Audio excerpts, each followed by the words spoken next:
ಮೊನ್ನೆ ಒಂದು ಭಾರತೀಯ ಜನತಾ ಪಕ್ಷದವರು ಪ್ರತಿಭಟನೆ ಮಾಡ್ತಾಯಿದ್ರು ರಸ್ತೆ ವಿಚಾರದಲ್ಲಿ. ನನಗೆ ನಗಬೇಕಾ ಅಳಬೇಕಾ ಅಂತ ಗೊತ್ತಾಗ್ತಿಲ್ಲ. ನಾನು 2008-9ರಿಂದ 2013ವರೆಗೂ ಬಹುಶಃ ನೀವೆಲ್ಲ ಮರೆತು ಬಿಟ್ಟಿದ್ದೀರೇನೋ, ಈ ನಮ್ಮ ಆನೆಚೌಕೂರು ಗೇಟ್ನಿಂದ ತಿತ್ತಿಮತ್ತಿ ಮಾರ್ಗವಾಗಿ ಗೋಣಿಕೊಪ್ಪಕ್ಕೆ ಜನ ಬರ್ತಾನಿಲ್ಲ. ನಾನಂತೂ ಬರ್ತಾನಿಲ್ಲ, ಕುಟ್ಟ ಮೇಲೇ ಬರ್ತಾಯಿದ್ದೆ. ನನ್ನ ಮನೆ ಉದ್ಕೇರಿ. ಯಾಕಂದರೆ ರಸ್ತೆನೇ ಇರಲಿಲ್ಲ. 5 ವರ್ಷ ರಸ್ತೆನೇ ಇರಲಿಲ್ಲ, ಮುಖ್ಯ ರಸ್ತೆ. 2013ರಲ್ಲಿ ಸಿದ್ದರಾಮಯ್ಯನವರ ಸರ್ಕಾರ ಬಂದ ನಂತರ ಆ ರಸ್ತೆ ಮತ್ತೆ ನಿರ್ಮಾಣ ಆಗಿರುವಂಥ ಅರುಣಾಚಲ ಇದ್ದಾರೆ, ಸಾಕ್ಷಿ ಅವ್ರ ಪಾದಯಾತ್ರೆ ಏನು ಮಾಡಿದ್ರು. 6,000 ಜನ ನಾವು ಬಂದಿದ್ರಲ್ಲ ಬಂದು ಕಳೆದ ವರ್ಷ ಮತ್ತು ಅದಕ್ಕಿಂತ ಹಿಂದಿನ ವರ್ಷ 2023-24ರಲ್ಲಿ ದೊಡ್ಡ ಹಣವನ್ನು ನಾವು ರಸ್ತೆಗೆ ಮಾಡಲಿಲ್ಲ, ಒಪ್ಕೊಳ್ತೀನಿ. ಆದರೆ ಕಳೆದ ವರ್ಷ ದೊಡ್ಡ ಪ್ರಮಾಣದ ಹಣವನ್ನು ಈಗಾಗಲೇ ರಸ್ತೆ ಕಾಮಗಾರಿಗಳೇ ಹಾಕಿದೆ. ಬರುವಂಥ ವರ್ಷದಲ್ಲಿ ನಾನಿವತ್ತು ಬರೀ PWD ರಸ್ತೆದು ಮೊದಲು ತಮಗೆ ಹೇಳ್ತೀನಿ.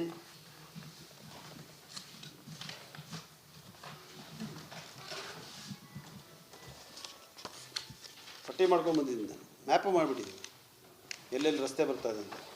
ನಾನು ಇದನ್ನು ಕೊಡೋದಕ್ಕಿಂತ ಮುಂಚೆ ಒಂದು ಮಾತಂತ ಮೂಲಕ ಹೇಳಲಿಕ್ಕೆ ಬಯಸ್ತೇನೆ. ಈ ರಸ್ತೆ ಕೆಟ್ಟೋಗಿದೆ.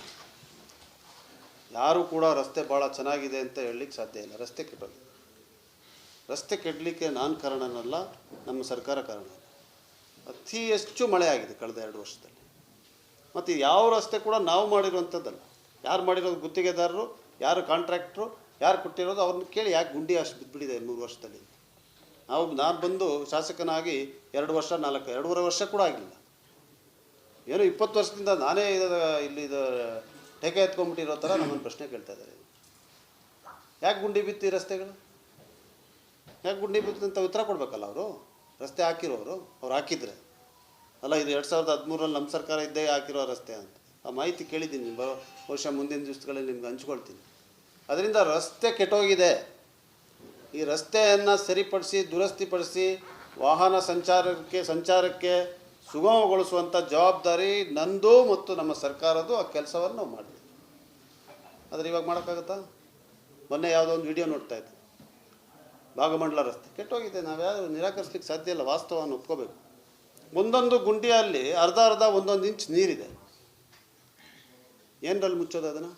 ಅವ್ರ ಹತ್ರ ಏನೋ ಅವ್ರು ಭಾಳ ಚೈನಾ ಜೊತೆ ಭಾಳ ಸಂಬಂಧ ಬೆಳೆಸ್ತಾ ಇದ್ದಾರೆ ಕೇಂದ್ರ ಸರ್ಕಾರದವರು. ಹೊಸ ತಂತ್ರಜ್ಞಾನ ಏನಾದ್ರೆ ಮೋದಿಯವ್ರು ತಂದರೆ ನಮಗೂ ಕೊಟ್ಟರೆ ನಾವು ಕೊಡಗಿನಲ್ಲಿ ಬಳಸ್ತೀವಿ. ಅಲ್ಲ, ಆಕಾಶಕ್ಕೆ ಹೋಗುವಂಥದ್ದೇನೋ ಮೋಡ ಇದ್ದಾಗ ಹೋಗ್ಬಿಟ್ಟೆ ಅಂತಲೇ ಹೇಳ್ತಾ ಇದ್ದಾರಲ್ಲ, ಆ ಥರ ಏನಾರು ಇದ್ದರೆ ವಿಶೇಷವಾದದ್ದು ತಂದು ಕೊಡಲಿ. ನಾವು ಅದೆಷ್ಟೇ ಹಣ ಖರ್ಚಾದರೂ ಪರವಾಗಿಲ್ಲ, ಅದನ್ನು ಬಳಸ್ತೀವಿ. ಅದರಿಂದ ನಾನು ಪದೇ ಎಲ್ಲ ಸಾರ್ವಜನಿಕ ಕಾರ್ಯಕ್ರಮದಲ್ಲಿ ಮತ್ತು ಅವರ ಒಬ್ಬರು ಭಾಳ ಗೌರವಾನ್ವಿತ ನಾಯಕರು ಭಾರತೀಯ ಜನತಾ ಪಕ್ಷದವರು ಮೊನ್ನೆ ಒಂದು ಸಭೆಯಲ್ಲಿ ಸಿಕ್ಕಿದಾಗ ನನಗೆ ಹೇಳಿದ್ರು, ಪುನಃ ಯಾವ ಕಾರಣಕ್ಕೂ ಈಗ ರಸ್ತೆ ಮಾಡೋಕ್ಕಾಗೋದಿಲ್ಲ, ಮಾಡಬೇಡ ಅಂತ. ಪ್ರತಿಭಟನೆಯಲ್ಲಿ ಕೂಡ ಅವ್ರು ಭಾಗವಹಿಸಲಿಲ್ಲ, ಅವ್ರ ಮಾತು ತಕ್ಕಂತೆ ನಡ್ಕೊಂಡಿದ್ದಾರೆ. ಅಂದರೆ ಸ್ವಲ್ಪಾರು ಕನಿಷ್ಠ ಕಾಮನ್ ಸೆನ್ಸ್ ಅನ್ನೋದು ಬೇಕಲ್ಲ. ಮನುಷ್ಯನಿಗೆ ವಿರೋಧ ಮಾಡಲಿ, ಪ್ರಶ್ನೆಯನ್ನು ಕೇಳಲಿ, ಮತ್ತು ಜನ ಪ್ರಶ್ನೆ ಮಾಡೋದನ್ನು ಉತ್ತರ ಕೊಡುವಂಥದ್ದು, ಜನರ ಟೀಕೆಗೆ ಸ್ಪಂದಿಸುವಂಥದ್ದು ನಮ್ಮ ಧರ್ಮ, ನಮ್ಮ ಕರ್ತವ್ಯ. ಆದರೆ ಈ ರಾಜಕೀಯ ಪ್ರೇರಿತವಾದಂಥ ಮಾತುಗಳು, ಒಬ್ಬರು ಭಾಷಣ ಮಾಡ್ತಾ ಇದ್ದಾರೆ. ಮೊನ್ನೆ ನೋಡಿದೆ ನಾನು ಭಾಷಣ ಅವರು. ನಾನು ಚುನಾವಣೆಗೆ ಅಂತ ಬಂದಂಥ ಸಂದರ್ಭದಲ್ಲಿ ಗೋಣಿಕೊಪ್ಪ ಹೋಟೆಲ್ನಲ್ಲಿ ರೂಮ್ ಬುಕ್ ಮಾಡಿ ಬೋಪಯ್ಯನವ್ರನ್ನ ಸೋಲಿಸ್ಬೇಕು, ನೀವು ಒಬ್ಬನ ಕೈನಲ್ಲೇ ಆಗೋದು ಅಂತ ನನಗೆ ಸ್ವಾಗತ ಮಾಡಿದವನಾತ. ಅವ್ರು ಚುನಾವಣೆಯಲ್ಲಿ ಬಿ ಜೆ ಪಿ ಅಭ್ಯರ್ಥಿಗೆ ಚೂರಿ ಹಾಕ್ಬಿಟ್ಟು ಇಲ್ಲಿ ಬಂದು ನನ್ನ ಮೇಲೆ ಟೀಕೆ ಮಾಡ್ತಾಯಿದ್ದಾರೆ. ಏನು ಒಂದು ಕನಿಷ್ಠ ನೈತಿಕತೆ, ಒಂದು ಸಾಮಾನ್ಯವಾದಂಥ ಗೌರವವಾಗಿ ನಡ್ಕೊಡೋಂಥ ಇದು ಪರಿಜ್ಞಾನ ಕೂಡ ಇಲ್ಲದಿರೋಂಥ ವ್ಯಕ್ತಿಗಳಿರಲ್ಲ. ನನಗೆ ಇದಕ್ಕಿಂತ ಜಾಸ್ತಿ ಇದು ಭಾಷೆ ಬಳಸಲಿಕ್ಕೆ ಬರ್ತದೆ, ಬಳಸಲ್ಲ ನಾನು. ಚುನಾವಣೆಯಲ್ಲೂ ಬಳಸಲಿಲ್ಲ. ಏನಾರ ಒಂದು ಅರ್ಥ ಇದೆಯಾ? ಏನು ಘೋಷಣೆಗಳು ಅಲ್ಲಿ ಬರ್ತಾರೆ, ಶಿವಾಜಿ ಮಹಾರಾಜ್ ಕಿ ಜೈ ಅಂತಾರೆ. ನೀವು ರಸ್ತೆ ಬಗ್ಗೆ ಟೀಕೆ ಮಾಡ್ತಾ ಇದ್ದೀರಾ, ಗುಂಡಿ ಆಗಿದೆ ಅಂತ ಹೇಳ್ತಾ ಇದ್ದೀರಾ. ಶಿವಾಜಿ ಮಹಾರಾಜರ ಬಗ್ಗೆ ನಮಗೂ ಅಪಾರವಾದಂಥ ಗೌರವ ಇದೆ. ಅವರೇನಾದ್ರೆ ಟಾರ್ಗೆಟ್ ಮ್ಯಾನುಫ್ಯಾಕ್ಚರ್ ಮಾಡಿ ಮೇಲಿಂದ ಕಳಿಸ್ಕೊಡ್ತಾರೆ ಅವ್ರಿಗೆ. ಏನಾದ್ರು ಬಂದು ಅದಕ್ಕೂ ಇದಕ್ಕೂ ಸಂಬಂಧ ಇದೆಯಾ? ಧರ್ಮದ ಬಗ್ಗೆ ಮಾತಾಡ್ತಾರೆ, ಜಾತಿ ಬಗ್ಗೆ ಮಾತಾಡ್ತಾರೆ. ಪ್ರತಿಭಟನೆ ಕರೆದಿರುವಂಥದ್ದು ರಸ್ತೆ ಗುಂಡಿ ಬಿದ್ದಿದೆ ಅಂಥೇಳಿ. ರಸ್ತೆ ಹಾಳಾಗಿದ್ದರೆ ಇದಕ್ಕೂ ಅದಕ್ಕೇನು ಸಂಬಂಧ? ಧರ್ಮಕ್ಕೂ ಅದಕ್ಕೇನು ಸಂಬಂಧ? ಜಾತಿಗೂ ಅದಕ್ಕೇನು ಸಂಬಂಧ? ಅಂದರೆ ಇವ್ರಿಗೆ ಇರೋದೇ ಒಂದು ಅಸ್ತ್ರ, ಒಂದೇ ಒಂದು ಅಸ್ತ್ರ ಶಾಶ್ವತವಾಗಿ ಇವ್ರು ಬಳಸ್ಕೊಂಡು ಬಂದಿದ್ದಾರೆ. ಈಗ ಜನ ತಿಳ್ಕೊಬಿಟ್ಟಿದ್ದಾರೆ ಎಲ್ಲ ಈ ದ್ವೇಷ ಬಯಸೋದು ಅಂಥದ್ದು, ದೇಶ ಬೆಳೆಸುವಂಥದ್ದು, ಧರ್ಮಕ್ಕೆ ಎತ್ಕಟ್ಟುವಂಥದ್ದು, ಜಾತಿ ಎತ್ಕಟ್ಟುವಂಥದ್ದು ಇದೆಲ್ಲ ಇಲ್ಲಿ ನಡೆಯೋದಿಲ್ಲ ಅಂತೇಳಿ ಜನ ಗೊತ್ತಾಗ್ಬಿಟ್ಟಿದೆ. ಅದಕ್ಕೆ ರಸ್ತೆ ಅಂತ ಕರೆದ್ಬಿಡೋದು. ರಸ್ತೆ ಕರೆದಾಗ 10 ಜನ ಸೇರಿದ್ರು ಇದನ್ನು ಮಾತಾಡ್ತಾರೆ. ಈಗ ನಾವು ಕೆಲಸವನ್ನು ಪ್ರಾರಂಭಿಸ್ಬೇಕಾದ್ರೆ ಮಳೆ ನಿಲ್ಲಬೇಕು. ಮಳೆ ನಿಂತು ಬಿಸಿಲು ಬಂದಂಥ ಸಂದರ್ಭದಲ್ಲಿ ಇವತ್ತು ಬರೀ ನಾನು ಮೊದಲನೇದಾಗಿ ರಸ್ತೆದು ಹೇಳ್ತೀನಿ. PWD ರಸ್ತೆ ಮಾತ್ರ. PWD ರಸ್ತೆ ಅಂದರೆ ಸ್ಟೇಟ್ ಹೈವೇ ಮತ್ತು ಮೇಜರ್ ಡಿಸ್ಟ್ರಿಕ್ಟ್ ರೋಡ್ಸ್ಗೆ ನಾವು ಮಾಡ್ತಾ ಇರುವಂಥ ಕಾರ್ಯಕ್ರಮಗಳನ್ನು ಹೇಳ್ತಾ ಇದ್ದೀನಿ. ನಾವು ಅಪೆಂಡಿಕ್ಸ್ E ಅಂತ ಬರ್ತದೆ PWD ಬಡ್ಜೆಟ್ ಅಲೋಕೇಶನ್. ಅದರಲ್ಲಿ 40 ಕೋಟಿ ರೂಪಾಯಿದು ಟೆಂಡರ್ ಆಗಿ ಕಾಮಗಾರಿ ಪ್ರಾರಂಭ ಆಗಲಿಕ್ಕೆ ಕಾಯ್ತಾ ಇದೆ. ನಮ್ಮ ಮುಖ್ಯಮಂತ್ರಿಗಳು ವಿಶೇಷ ಅನುದಾನ 20 ಕೋಟಿ ರೂಪಾಯಿಯನ್ನು ಕೊಟ್ಟರು ಮಳೆ ಹಾನಿ ಅಂತ. ಅದರದ್ದು ಟೆಂಡರ್ ಆಗಿದೆ, ಕಾಮಗಾರಿ ಪ್ರಾರಂಭವಾಗಲಿಕ್ಕೆ ಕಾಯ್ತಾ ಇದೆ. ವಿರಾಜಪೇಟಿನ ಮುಖ್ಯ ರಸ್ತೆಗೋಸ್ಕರ 5 ಕೋಟಿ 60 ಲಕ್ಷ ರೂಪಾಯಿಯನ್ನು ಕೊಟ್ಟಿದ್ದಾರೆ. ಮತ್ತು 2 ಅದೇ ಥರದ ಬೇರೆ ರಸ್ತೆಗೆ ಇನ್ನೊಂದು 2 ಕೋಟಿ 2.25 ಕೋಟಿ, ಅದೊಂದು 10 ಕೋಟಿ ರೂಪಾಯಿ ಆಗಿದೆ.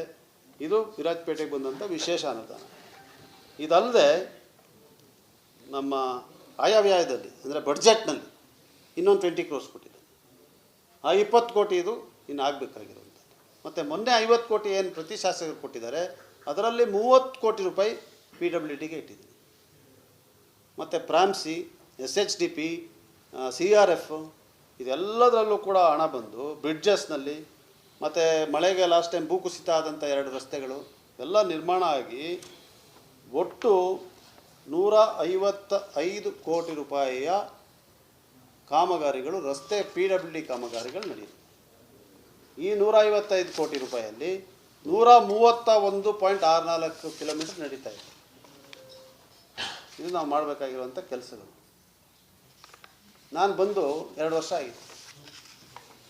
ಈ ವರ್ಷದ ನಾನು ಹೇಳ್ತಾ ಇರೋವಂಥದ್ದು ನೀವು ಮಾಡಿದ್ದೀರಲ್ಲ ಇಲ್ಲಿ ರಸ್ತೆಗಳು.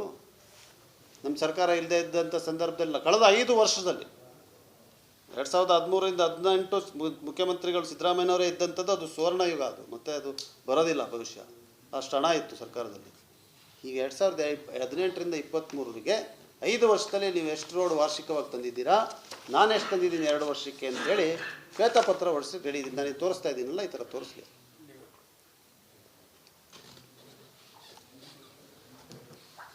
ಆಮೇಲೆ ಮತ್ತೆ ಚರ್ಚೆ ಆಗಿ ನಾನು ರೆಡಿ ಇದ್ದೀನಿ.